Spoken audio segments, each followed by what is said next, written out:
जन्नत की निशानियां सूरह रहमान की रोशनी में लम्हे के लिए तसव्वुर करें कि आपकी आंखों के सामने ऐसी दुनिया खुल जाए जिसमें न गम हो, न खौफ, न तहकन, सिर्फ सुकून, रहमत और वह नियमतें हों जिन्हें दिल ने ख्वाब में भी न सोचा हो।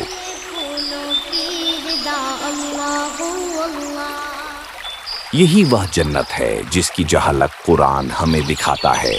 ऐसा एहसास जो रूह को हिलाकर रख देता है।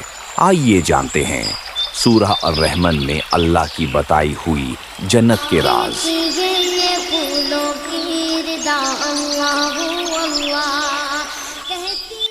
दुनिया की थकावटों, गमों और आजमाइशों के बाद अल्लाह ने अपने नेक बंदों के लिए ऐसी जन्नत तैयार की है जिसकी नेमतों का तसव्वुर भी इंसानी अक्ल से बाला है।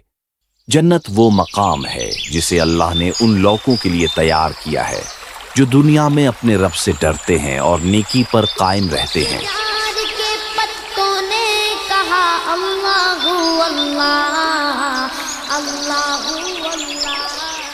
जन्नत की नेमतें ऐसी होंगी कि वहां दो बाग मोमिन को अता किए जाएंगे जिनमें हमेशा बहते हुए चश्मे होंगे, जिनका पानी मीठा, पाक और खुशगवार होगा। उन बागों में हर किस्म के दो दो फल मौजूद होंगे जो बगैर किसी मेहनत और इंतजार के मोमिन के करीब आ जाएंगे।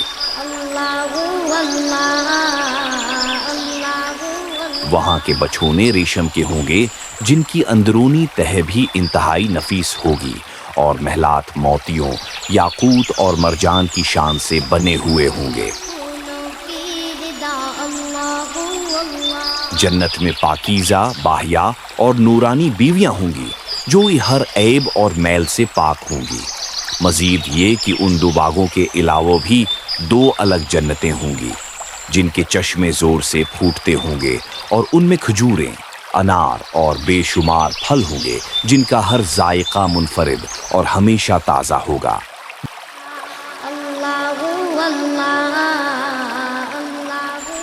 जन्नत में न कोई खौफ होगा, न गम, न तकलीफ, न थकन, बल्कि हमेशा की राहत, सुकून और अल्लाह की रिजा होगी। और सबसे बढ़कर अल्लाह ताली का दीदार होगा जो तमाम नेमतों पर भारी होगा।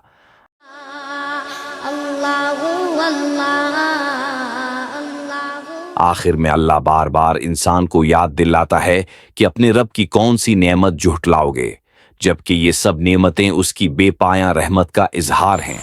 बस अपने कदम सीधे रख, दिल को पाक रख और अपने रब की तरफ राजी होकर पलट जा, क्योंकि असल कामयाबी वहीं से शुरू होती है।